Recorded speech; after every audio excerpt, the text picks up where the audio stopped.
Hi, my name's Leon Dwinga, and you're watching DingoTalk.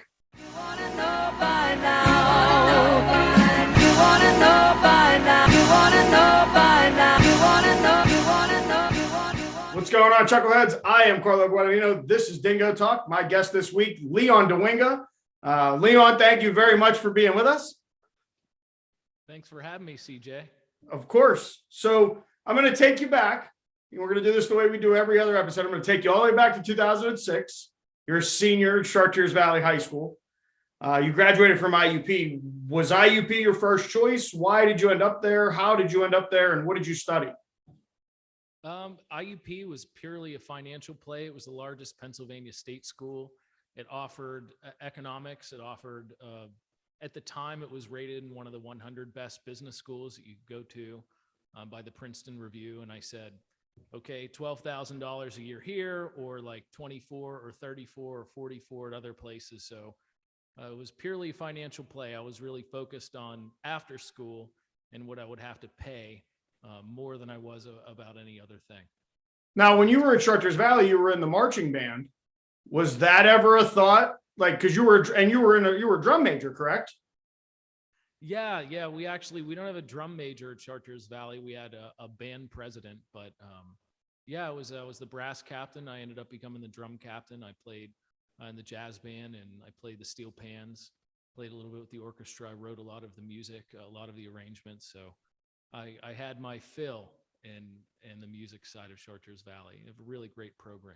And I wouldn't, as close as we have been for as long, I guess my entire life, I would say, if I remember correctly, your senior year, Chartiers Valley did kind of a special thing with the theater performance where it was you and your mom got to play kind of next to each other, right? They brought her class back and you guys all played together.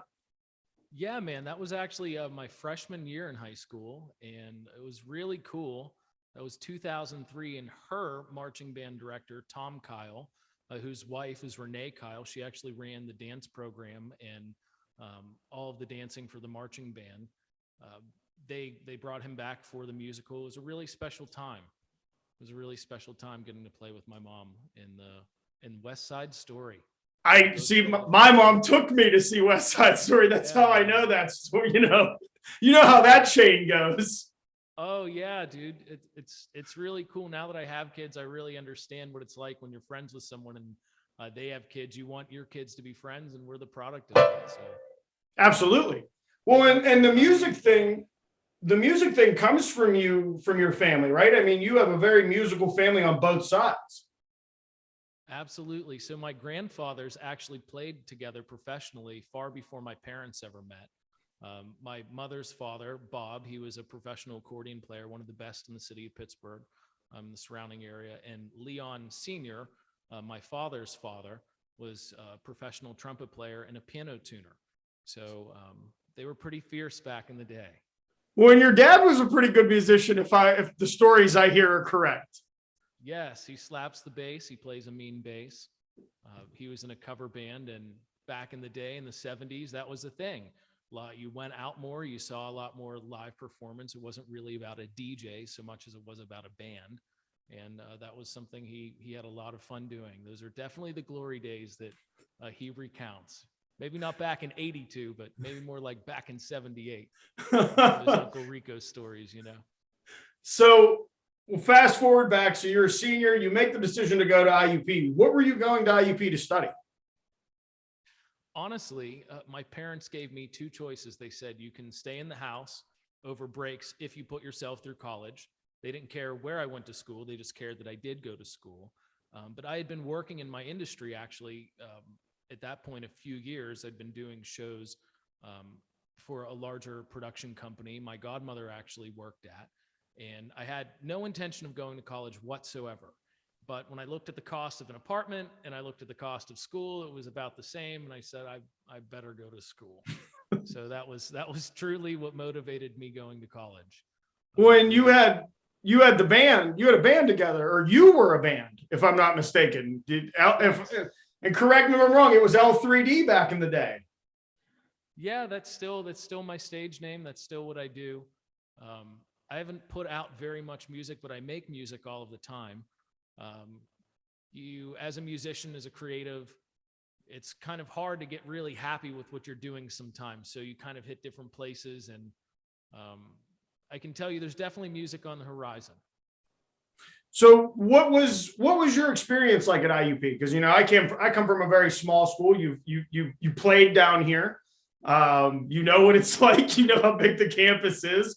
What was it like going to a slightly bigger campus than what I'm accustomed to? It was really cool because IUP was in transition from the time I was a freshman until the time I graduated. So all of the dorms that had been there for like 30 years, one by one, were getting knocked over and replaced with new dorms. And so there was constant construction all around. I'm kind of used to that. I grew up and my parents are home builders. So always around that. That was pretty neat. But it was definitely in transition. And when I've been back there a couple times to see some shows, I took my daughter to see Elmo at the field house there, Sesame Street Live. That was pretty cool. And it's unrecognizable. It's not the same place it was when I went, that's for sure. So let's fast. I got to see the old school, and then I got to see kind of the middle, and now the finished product. And that was the finished product. You were taking your daughter up there I'm guessing pre-COVID, right? Or was that recently? No, that was pre-COVID. That was 2018. 2018. How far away does that seem now, looking at the years we've had? It's been the longest 2 years of my life. I can say that for sure, especially owning a live events business. So we make money when many thousands of people come together. We don't make any money when the government defines me as not essential, and the other 5% of our population that works in the hospitality industry. So very weird times the past 2 years. Very weird. So, as I said, you performed at IUP. You put out an album. You had a song specifically that maybe you tweaked a lyric or two to come down here and play a show at Bethany. What went into you coming down here, minus our connection? What was the appeal of coming down here and playing a show? Truly, it was our connection. That was the reason I wanted to come down. You were pretty active in your fraternity. You were active in the broadcast stuff. And when you asked me to come, at that point, I had already graduated. I was working full time. I had a brief stint as a trucking supervisor in a steel mill. That was about a 7-month endeavor before I went full time with my business. And I had music, and I wanted to go and perform. I had a really great time with you. And actually, I would say another catalyst was I recorded some of your friends in a band called We Must Save the Princess. And they played at that show as well. So I would say that was a catalyst for coming down there. So how did you decide? So you said you had a 7-month stint. What was the switch that, okay, this is what I want to do with my life. This is where I'm going to go. So I was frequent. I'd been building this business. Really, I started buying equipment when I was 11 years old. And the goal with that was to record my music. It really wasn't to start a business or anything like that.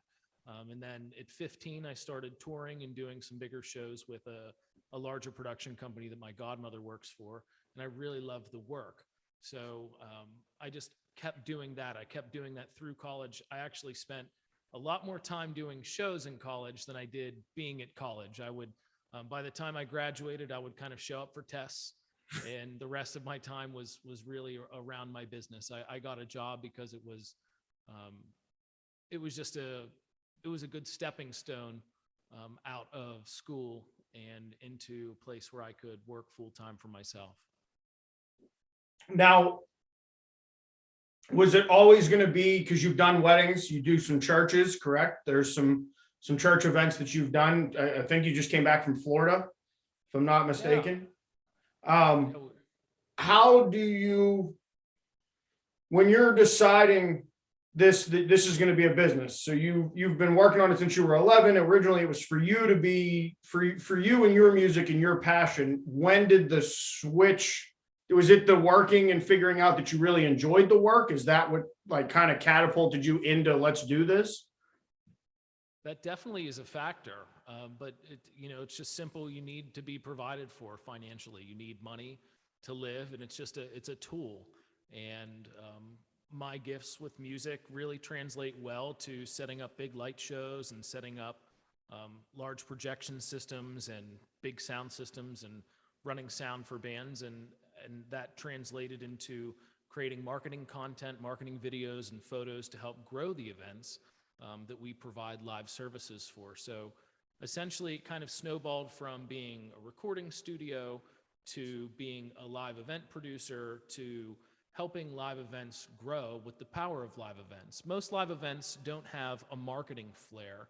In other words, they know that they're going to come together either if it's for a church to worship Jesus, if it's for Post Malone, which was like right before COVID all went, our sound engineer was doing sound at PPG Paints for Post Malone, or it's a gala. We were at PPG Paints the week before Post Malone, the week before COVID lockdown. So we had like these very high highs and then these low lows. But whatever the case is, the goal in my mind isn't just to provide the sound. It isn't just to provide the video, but it's actually to give them the marketing content they need to go forward and help to promote their event all year round, because an event is not something that just has to be one night, but it's something that can actually be a full year experience and something upon which you can build a community of people that engage with one another, and then they want to bring more people into that experience, and because of that, the event grows. So that's really what has driven me. And I would say, particularly in the ministry world, helping women's shelters and helping youth conferences and helping religious organizations grow has definitely become my passion as far as the business is concerned. Well, I think that's a good place. I think we'll pause there and then we'll get into kind of the ins and outs of your day to day and whatnot. I have to send it to my sponsor. That's Chambers General Store down here in Bethany, Harry Chambers. Chambers General Store. If they don't have it, you don't need it. It's a fact. You can get that on the back of a t-shirt. They're selling them right now. You can go to their Facebook page or you can buy them if you're in town. They also have the Shroom Capital of the World shirts. It's the third edition of those. They're being sold down there. You can get a breakfast sandwich, biscuits and gravy, daily lunch specials, soups. There's a $1.25 sandwich he makes right in front of you. And again, you get your sandwich at the deli, and let's say for a guy like Lee who needs to go, his dad says, I need a saw. Where are you at? I'm in Bethany. Okay, well, get your sandwich, look above the deli. There's the saws, there's the hammers, there's everything you could need. So everybody would be happy. I am Carlo Guadagnino. This is Dingo Talk. My guest, Leon Dwinga, and we will be right back.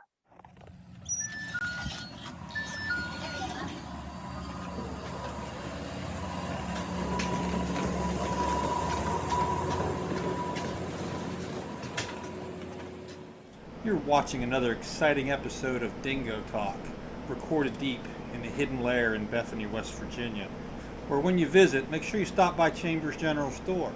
Grab one of our hot breakfast sandwiches made fresh all day. Don't forget the biscuits and gravy or one of the daily lunch specials. And if none of that trips your trigger, cold cut sub sandwiches and wraps made fresh all day to your order. Hey, and don't be the only alumni on the block that doesn't have the Chambers. If we don't have it, you don't need it t-shirt or the latest edition of the Bethany, West Virginia Shroom Capital of the World in the psychedelic green. Hey, now back to you, Carlo. What's going on, Chuckleheads? I am Carlo Guadagnino. This is Dingo Talk. My guest, Leon Dwinga. Leon, thank you again for being with us. Thanks for having me. So we kind of covered everything that got Lee to this point and how we developed and the ins and outs of the different places that he went. But he settled on, and I want to make sure I say this correct, Runaway Records Productions. Did I say that right? Yes, Runaway Productions for short. So what is your day-to-day? Like, how do you go about, let's start there. How do you go about getting venues? How do you go about getting these live events and having people come? Do they come to you? Do you go to them? Is it a 50-50? So prior to COVID, I was so busy, I couldn't take another event. I was booked 3 years out. Once COVID came, a lot of our contracts, a lot of our customers decided that it would be better for their organizations just to not pay or to take things internal. So that was difficult. But also, you can't blame some of them because of the regulations that came on. So unless you were like the Pennsylvania Auto Show and you had the inn with Governor Wolf and you were paying the tithe to the man upstairs or whatever, you weren't having your event. And you know, the NFL draft, that happened, but if you're not the NFL draft or the Carlisle Car Show or very few other events, at least in 2020, you just weren't having it.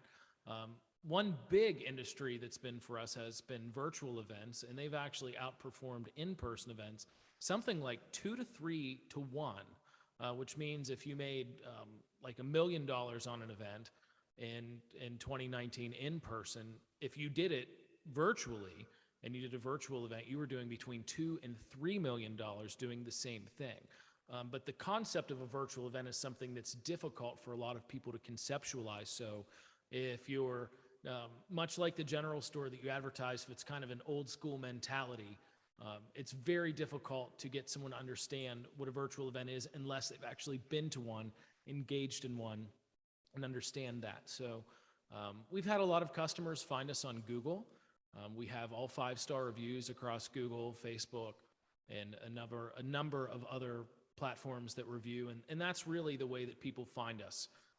Most of our customers, their jobs are really dependent upon us being successful. So if I was to come to your event, and let's say it's the Penguins, when they won the Stanley Cup in 2017, our company provided the sound at the point for 300,000 people. That was also the sound that went out all over the world. So when you watched it on the news, whether that was in the United States, Canada, or Europe, or any other place, that was our broadcast that we sent out. So if we were to mess that up, our customer at the Penguins obviously would be under fire for hiring a bum company. In fact, the company that provided the sound the year before, because the Penguins won 2 years in a row, actually they really underperformed, and that's how we got the opportunity to do it. So our biggest source of customers is our customers that we already have. People go to them and they say, wow, the show was amazing. Who did it? And that's when they're able to say Leon and Runaway Productions. And that's how we get most of our events. So let's go through, let's take the average person through an event day for you. What's the setup? What's the time frame? Like, so let's say the event starts at 2:00 in the afternoon. What's Lee's day from wake up to close up? What's a day like for you? So if it's a large event, often there will be 1 or 2 and sometimes even 3 days of setup before the event even happens. So let's take the event I just did in Florida for St. Paul's Outreach. We were there. The show was from January 2nd to January 6th, but I was actually on site December 29th. And what was I doing? I was walking through with the meeting planners, making sure that all of the rooms were set up properly. When you have 1,000 chairs, it's a lot of work to get them set up and lined up perfectly. There's a lot of fire code. So there's a lot of work that goes into events far before we even get there. And if that work is slightly off, that can be disaster for our crew. So for instance, on the job we just did, there were like 400 chairs that needed moved because they were in the wrong spot. So had I not been there, that would have caused a disastrous setup day. So our crew, actually some of our crew arrived on the 31st of December. So that was a day we unloaded about 15,000 pounds of production equipment. And we started to get that staged. We started to get that set up and build the bones of our structure. So what does that mean? We're setting up trusses that held our lighting, that held our projection screens. The next day, January 1st, we had another 5 crew members come in. They flew in. That's when we started running our big sound system, our draperies for our backgrounds. We started setting up all of our cameras and all of our intelligent lights. And that was just for one room. Now, at this event, there were actually 4 different rooms that we were doing. So there was a general session room, and that's where all the people would come together. But then there were also another 3 breakout rooms. So we set up in all of those rooms. So it was actually a 3-day setup for us to do it. But the first event day that we actually had guests and that we were providing services for, where everything was set up. A typical day is I wake up at 6 in the morning, I get ready. I'm at the show site because we stay in the hotel approximately 6:30. I'm turning on our projectors, I'm turning on our sound system, turning on all of our intelligent lights, making sure the cameras are all still in sync, getting our recorders ready, taking all of our footage and making sure that if it hasn't already uploaded to the cloud, that it's in progress to the cloud, that it's on our drives, it's on our backup drives. making sure that basically all of the equipment is ready to go and ready to perform. So then our day, at least on this event, starts at about 8 o'clock. That's when, at this event, about 750 people came in, and that's where all of our crew members are there. So I put on my intercom system where I'm able to direct all of our crew members, and we talk about, I make sure that all of the cameras are complementing one another. So I might tell our main camera operator, you're going to have a 2-shot because there's 2 people on stage, so they have 2 people synced up. And I would tell another camera operator, okay, I want you tight on the talent that's on the left side of the stage or stage right. And I would tell another camera operator, actually usually me with a robotic camera, to be on the other person. And as the dialogue goes on, I switch with our video switcher in between those sources so that the people in the room can actually really enjoy the experience, but not only in the room, but later on with the recordings, whether our customer chooses to live stream it or send it out an email blast or however they're choosing to do it, so that the people at home can enjoy that experience as well. Before we go any further, I noticed your website is behind you. Let's get a run real quick. What is the website? How can people find you? Our website is runawayproductions.com. You can find us there. Our phone number is there, and that is definitely the fastest way to get a hold of us. So if you're looking for consultation with your production, or you're looking to do a live or virtual event or a hybrid event, which means you have some people in person, but you also have a virtual component of the event where, if for COVID or for distance reasons, people can join in, definitely give us a phone call. That's the fastest way that we can hook up. Emails work as well too, but we get literally over 100 emails a day. It's really, really hard to filter between someone who really needs that sort of assistance and someone who's trying to sell me some new software or something like that. So definitely give us a phone call and we'll answer you very, very quickly. So, and then, so we're in the event. You covered kind of what the in the event consists of. Now, 3-day setup. How long does it take for the teardown? Is it another 3 days, or is it a quicker process when it's all coming down? So believe it or not, the teardown, also called a strike, happens in about 30% of the time as the setup. So when you're setting up, everything has to be just right. All the angles, all of the lights, everything needs to be so appropriately placed. And you have so many points of failure and technical components when you're hooking up intelligent lighting, you're hooking up these camera components, that it just takes a really long time. But when you're taking it apart, it goes really, really fast in comparison. So we had actually less than a day on the tear out. So for somebody that may be looking to get into the same industry that you're in, and that entertainment and mainly I'm going to say the entertainment part. What would your suggestions be to them? What do they need to be doing right now to be set up maybe 6 months down the road with something? So I say this with love and respect and admiration for anyone who, after living through COVID, would want to do this, but I would say don't. Why? Because our industry has been classified as non-essential. What does that mean? The government issues a mandate, and in our business case, we have over $1.5 million of equipment. Well, for almost 2 years, most of that equipment sat dormant. That was no fault of our own. That equipment had been booked actually 3 years in advance, because we've been in this now for almost 20 years. So a very, very long time, huge investments. And I would have never put in the amount of time and the amount of resources into this industry had I known that I would be classified one day as someone who was not essential. So if you're willing to go against that and hearing what I just said and you still want to be in it, then I would be doing the following things. One, I would have a solid understanding of the discipline. So I would not have made it in this business or definitely wouldn't have survived COVID if I only specialized in one thing. So a lot of people in the production business are specifically sound engineers, or they're video engineers, or they're photographers, or they're lighting designers, or they're stage hands.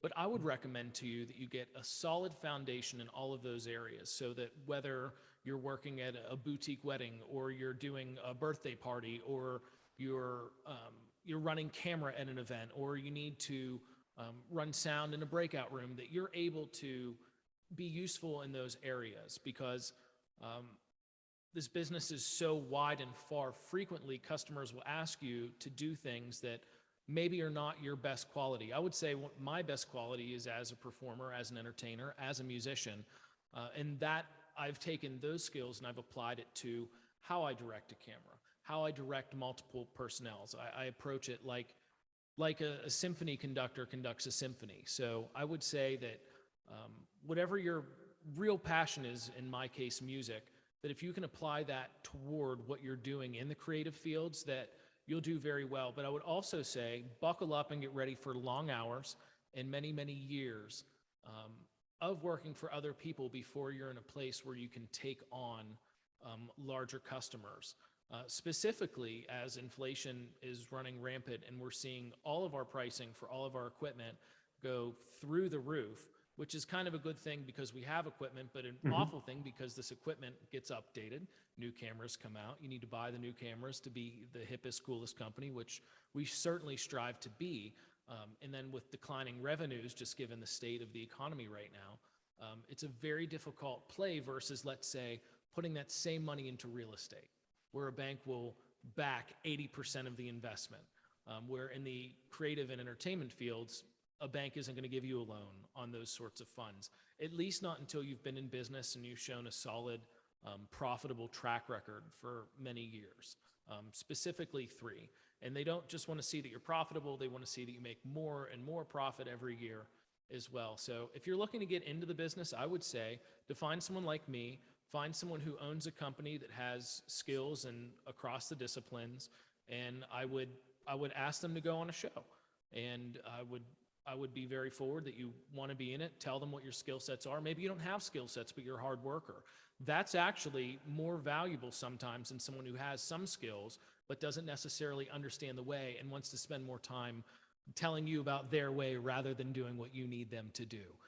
So I'd find someone that can mentor you, much like mentors that I had, and make yourself invaluable to them by being willing to work crazy hours. When I was in college, I would work very frequently at night, at 12 at night until like 4 in the morning, and then I would go back to school and go to school, and then I would come back and do the same thing. And that was valuable to the business owners because they could go home. And I would strike their equipment, I would load it up into their trucks, I'd drive it back to their warehouse, and then go and do what I had to do. And I would say anyone who's going to be successful in this business definitely needs to be someone who can work those long hours. It's very frequent that we're working 20-hour days. And it's just because you have a limited amount of time in the venue, you have a lot of work that you have to do, and then constantly you have customers that are asking you for last-minute changes, asking you for things that they didn't until that point. So you're sometimes dashing back to warehouses where you're reconfiguring equipment to make their vision happen. So it's very much something that not only do you need to be skillful, but you need to really, really care about the mission your customer is out to achieve. Because you're dealing with creatives, and creatives get new ideas and they want you to respond. And if you're not willing to respond with a smile and courtesy and kindness, I assure you that someone will be willing to do that. So it's a very rewarding industry. You get to do things. I've worked for presidents of the United States. The last 4 administrations I've been blessed to do stuff for. So Democrats, Republicans, all over the place. It's really nice. You get to meet a lot of different people. I've done a lot of things for governors. I've done things for dignitaries, professional sports teams, religious organizations, women's shelters, big brothers and big sisters, all sort of not-for-profits, pharmaceutical companies. And often in this industry, you get to learn some of the most cutting-edge technologies as they're coming out, because think about an event for professionals. You're bringing together the best of your best. You're not going to just waste money to fly a bunch of people out to, let's say, Rancho Bernardo, California, or Phoenix, Arizona, or Orlando, Florida. You're going to be taking the best of your best there. And you're not going to invest tons of money in their flights and their hotels if they really don't have a lot to offer. Same way, you're not going to put information in front of them that isn't cutting edge and that isn't really beneficial for them to learn. So I've been privy to a lot of amazing information years before you'll see it in mainstream media or in other sources. So it's really cool from that standpoint. But I would just say work really hard. Don't be afraid to learn and plan on learning forever. I'm 33. I've been doing this for many years at this point, and there isn't a day that I work with something I've worked with for a decade that I don't learn something new about it. Just there's only so many hours in the day, and there's so many functions per piece of equipment across a large inventory and across many customer needs that you just have to constantly be learning and applying yourself. And I would also say, if you're not a problem solver, if you don't do well in the face of stress and adversity and time limits, this is not for you. Because the nature of what we do is problem solving. It's really easy when you just plug stuff in and it works, but frequently there's a setting to change, and there's maybe a different cable standard, or a cable got broken, or something in transport got damaged, or something of the sort. So if you're a problem solver, you're a hard worker, you're a life learner, this might be something for you. So last part, the people at home were not privy to the fact that there might be an instrument right in front of you that you're standing right in front of. Do you think we could get a little music from Ali? Okay. I guess we could do that. So a piano here. I wish I would have known you were going to ask me to play. I didn't know this was coming, CJ. I figured it was the best way to. I wanted to just see if maybe we get a little, just a spontaneous thing. Headphones on here, only you can hear. Can you hear that? Can hear it good on our end.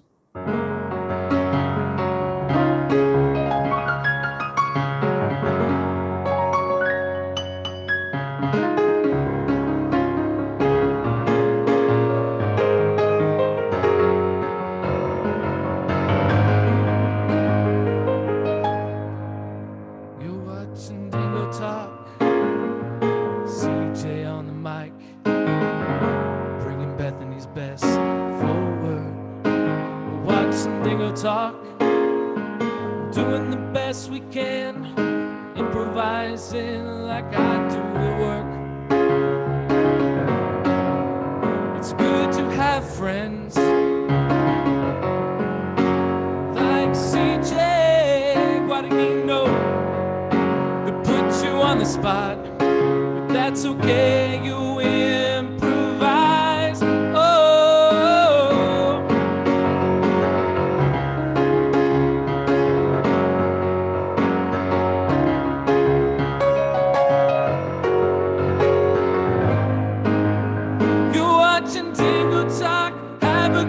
Chuckleheads, you're watching Dingo Talk with Carlos Guadagnino.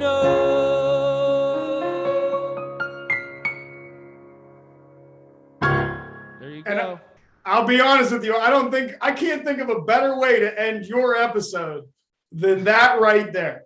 So I want to say from the bottom of my heart, thank you very much for being a friend for all these years. Best of luck this year with 2022 and the events that you're going to do. And one more time, let's get the website and where everybody can find you. Thanks, man. It's been wonderful being lifelong friends with you. I love what you're doing here with the show. My name's Leon Dwinga. I'm the owner of a company called Runaway Productions. You can find us at runawayproductions.com, and would love to talk with you about some event strategy and in production. If we can be of service, please reach out. Like and subscribe. Dingo Talk. I am Carlo Guadagnino. As he said, this is Dingo Talk. He is Leon Dwinga, Runaway Productions. And we will be back next Thursday. Chuckleheads, you can find us on Instagram. It's Dingo_Talk. TikTok, Dingo Talk. Twitter, Dingo Talk. Type into Spotify, Apple Podcast, and YouTube. You can catch all the shows that we've done and all the shows that we will continue to do. Leon, thank you very much for being a part of this. And we will catch you next week, Chuckleheads.